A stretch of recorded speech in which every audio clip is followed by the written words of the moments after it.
Here we go. So we basically have a tone right now, which is great. Okay. And so we're going to add in and lift out of that tone. So you want your vine charcoal and your chamois and your erasers. Let's go ahead and switch to the softer vine charcoal since what we put down here is medium.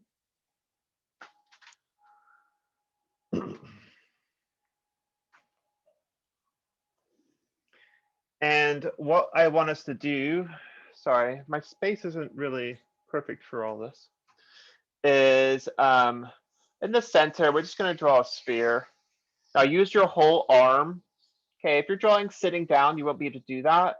So try to draw one side, come back up, and draw the other side. That will help you get a more symmetrical sphere. Okay.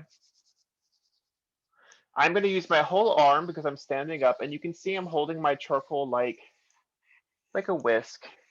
And basically what I'm trying to do is feel the shape. I'm feeling the shape.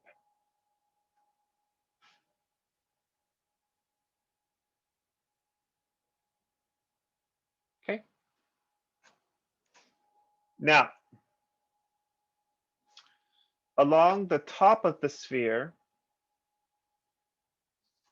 we're going to have, our light is going to come down like this. Okay. But what we need for this drawing is we have to start off with a little bit of imagination. Okay. So our light's going to come through here actually. So along the top edge there, we're going to make a little bit of a shadow and work the shadow into the value of the paper right around halfway through the sphere. And then lift up. If you want to smooth it out, you can. Just remember with the fine charcoal that it's so malleable that it actually can lift off the paper a lot if you're not careful. So you might have to go back in and feed some in. Feed. So here we go. Okay. Now, what we're going to do is this. Find the center of the sphere. Okay.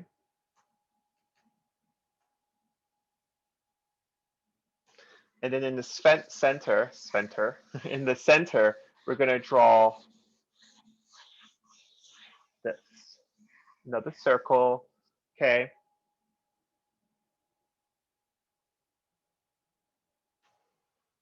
Like that. And then another circle. At first, I know you were thinking I was drawing the Death Star, but I'm not. I'm drawing the Death Stare because it's going to be an eye. Death Stare.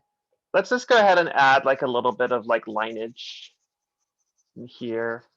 Kind of try to follow it around like that. Okay, so we're going to make a little eye here. So if you did things the right way, your eyeball should be lighter at the bottom and darker at the top. Okay. Now we can probably actually even lift a little bit more light out through here. And I don't want you to worry about any other sort of lights at this moment. Now, the eyeball sits inside the orbital socket of the eye for the skull. Okay, so that's made up of a number of different bones. I'm going to draw the bones for you just on the side or just down below here. Okay, so here's your skull. Basic shape like that, right? So then median line goes to the center.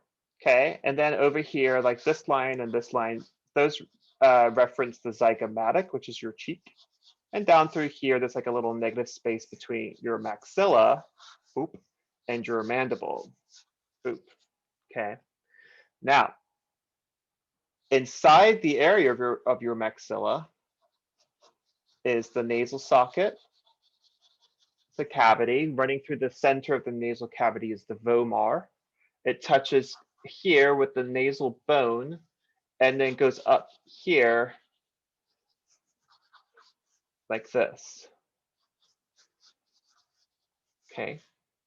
And then you have the supercilious arch through here and parietal bones up through there. Over here is zygomatic arch, zygomatic arch. Okay, and then back here you have temporal foci. Okay, so if we zoom in on this area here, which is where we're going to be looking, what we have then is frontal bone on the top. Okay, that arch appears part of the supercilious arch, comes down like this.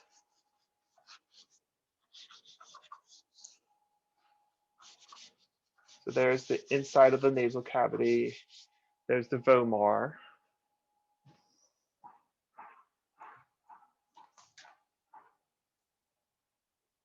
Okay, and inside here you have like a sutura there. That's like a little volt line, a little sutura. And then there's a sutura coming through here. Okay. And so this comes down here. And there's a little sutura here. Okay, so you have, in terms of the bones around the eye, you have the frontal bone. Okay, right here, there's the nasal bone. Nasal, I need to write small so it fits. Okay, this is the maxilla. Okay, and then this is the zygomatic. Okay, and then inside here is the sphenoid. And this is the lacrimal. Okay, so that's all like what surrounds the eyeball in the skull. Okay, this is the vomar right there. So the eyeball sits inside the eye socket about here.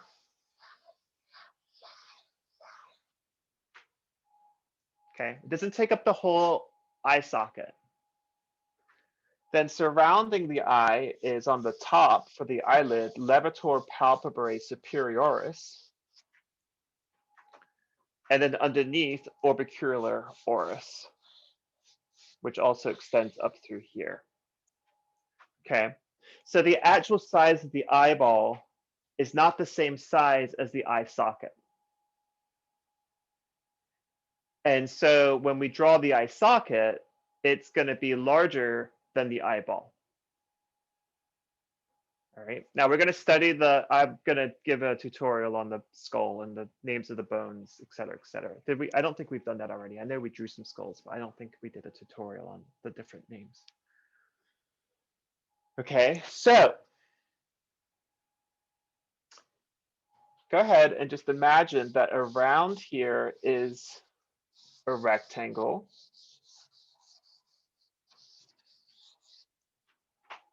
It kind of makes us think about the eye socket. Now,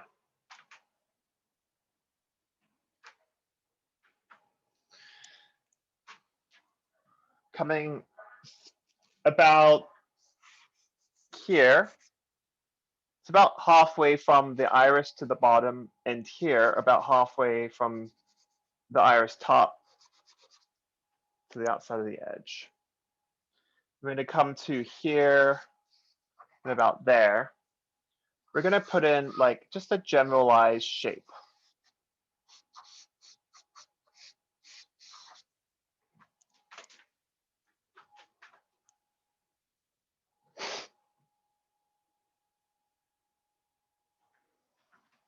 Now through here, maybe that's a bit too high, pardon me, maybe about here. Go ahead and just do that same thing, just echo it. Now, down here, like I just divided that space in half and echoed it. Now here, we're actually going to come over the iris. Very rarely will you see everybody's iris in totality. Okay, if you do, they're usually really scared.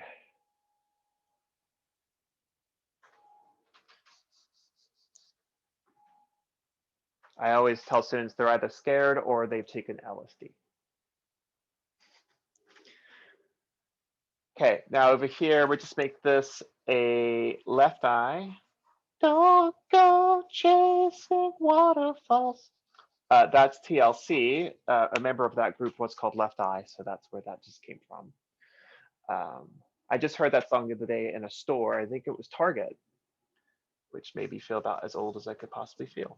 Although they also played The Cure, which just basically did it for me. Like I was like, oh, I'm baseball. Oh, no, it wasn't The Cure. It was Sonic Youth. Ugh. I just will just live in my house and cry.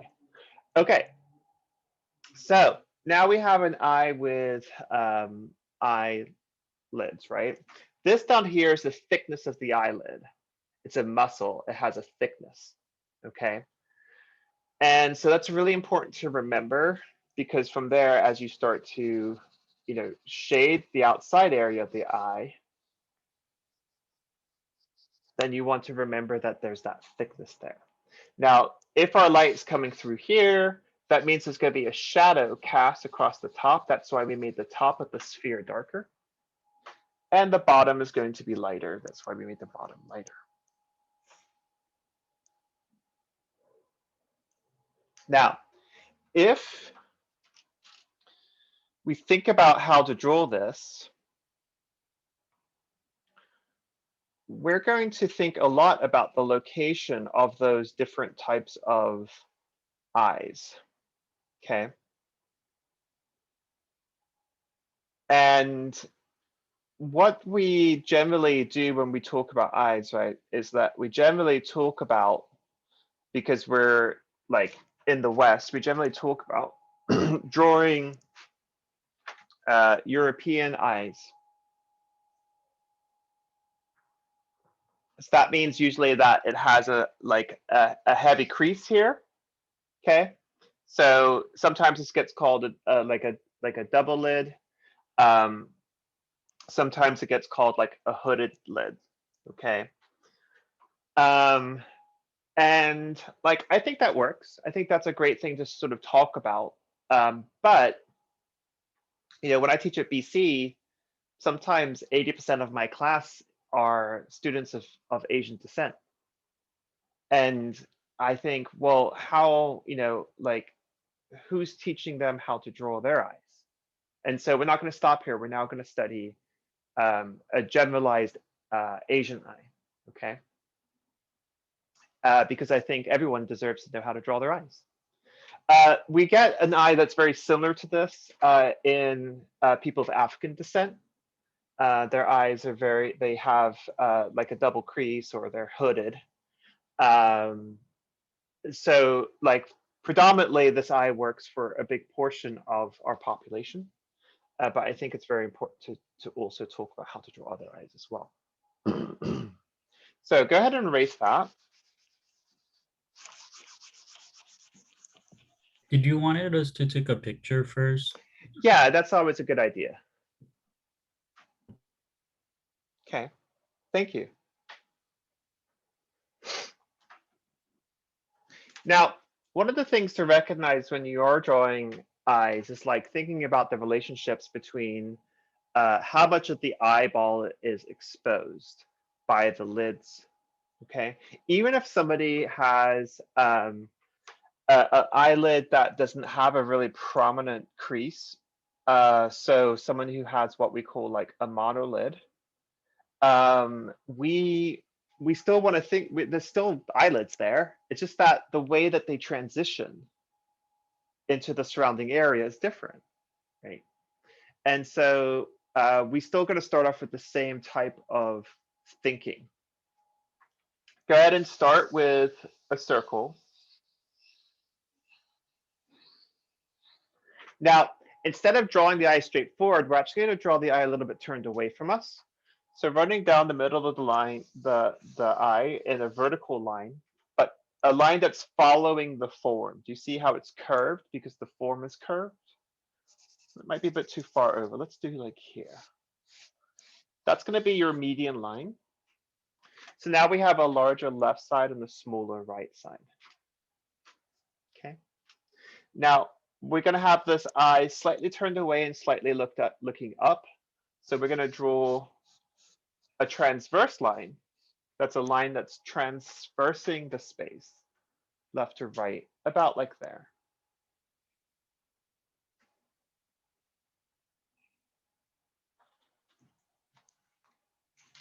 Sorry, it's shaky for a sec.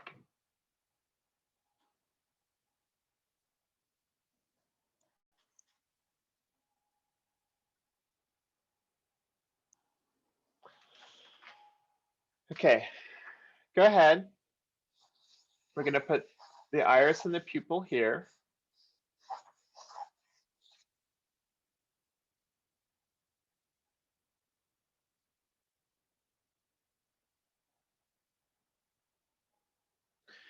Okay, now with someone who has more of a monolid eye, the location, like we're going to do the same thing. We don't want to see all of the iris and all of the pupil. Okay, we're going to bring this shape through. It's very similar shape, but the big change is going to be out here where that's going to extend a little bit longer.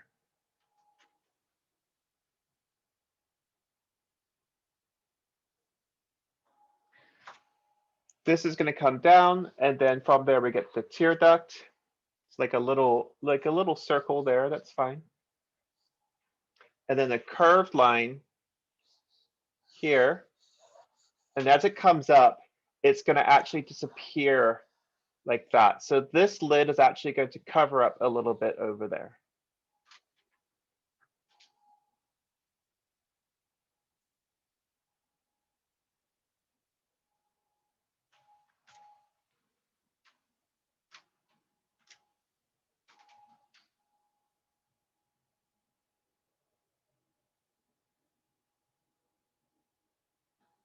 Now to draw a monolid with the type of smoothness that it kind of needs, we should also think about how it sits inside like the area around the eye. Just kind of like draw a little bit like this, like that. This would be like the eyebrow up here.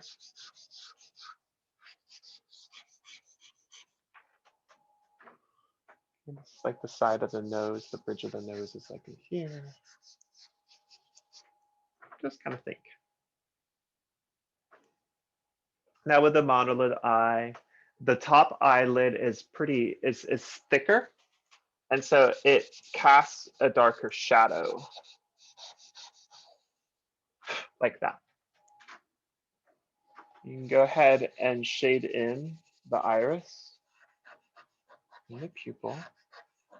And again, y'all, anytime we talk about the figure, these are all generalizations, right? These are just general ideas.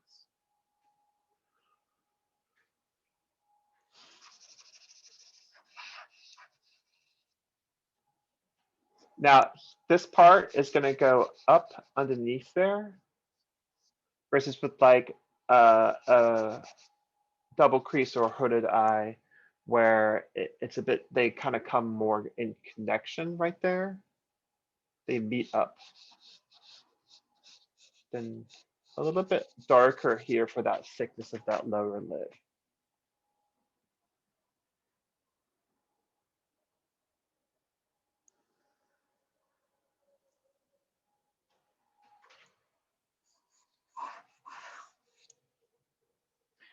Okay, now here, a little bit of a darker line than with the European or hooded. Shouldn't say European, that's not right. Hooded eye. And then blend in through there. There's going to be a little bit of a shadow here because of that transition. And then here, you're going to have a little bit more, like where this is going to be, we're going to smooth this away, but we just want to define with a little shadow where the outside's going to be, but we're not going to make like a crease.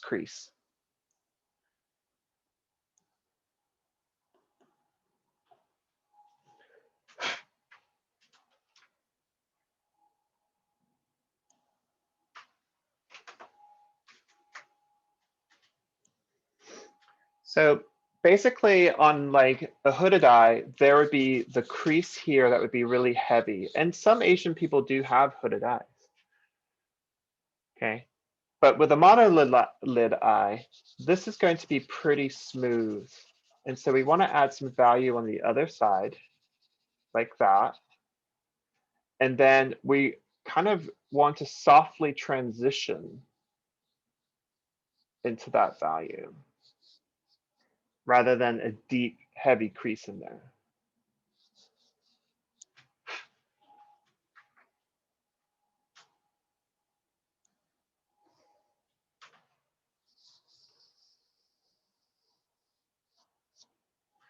On the bottom, same thing, smoother transition.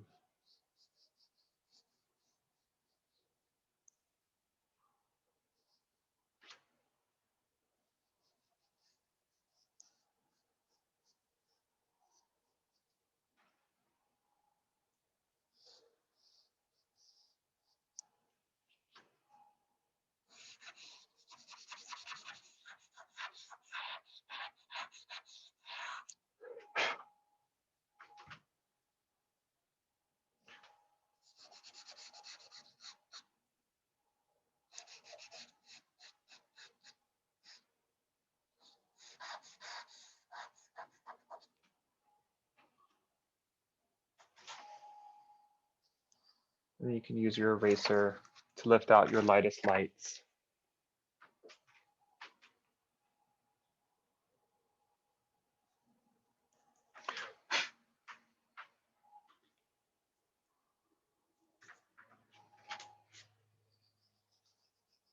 You see here, I've got a lot of charcoal, so I can actually like kind of like lift out charcoal and blend simultaneously by kind of like scrubbing the surface like that. And then I can go in with the harder edge. And that's what the kneaded erasing is for. It's really great to use that up there because you can actually kind of like roll it around. It's lifting while it's smudging.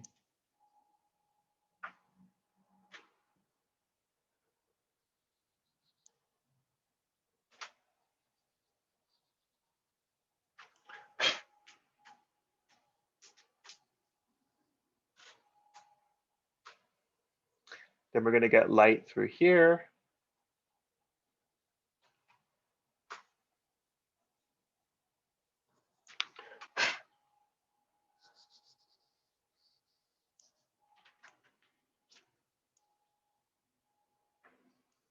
So just a little simple eye.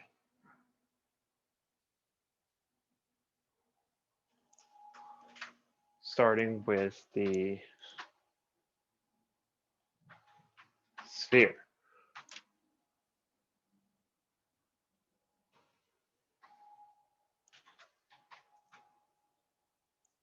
So again, our main point of difference to really look at is the location of this versus where that intersects in there.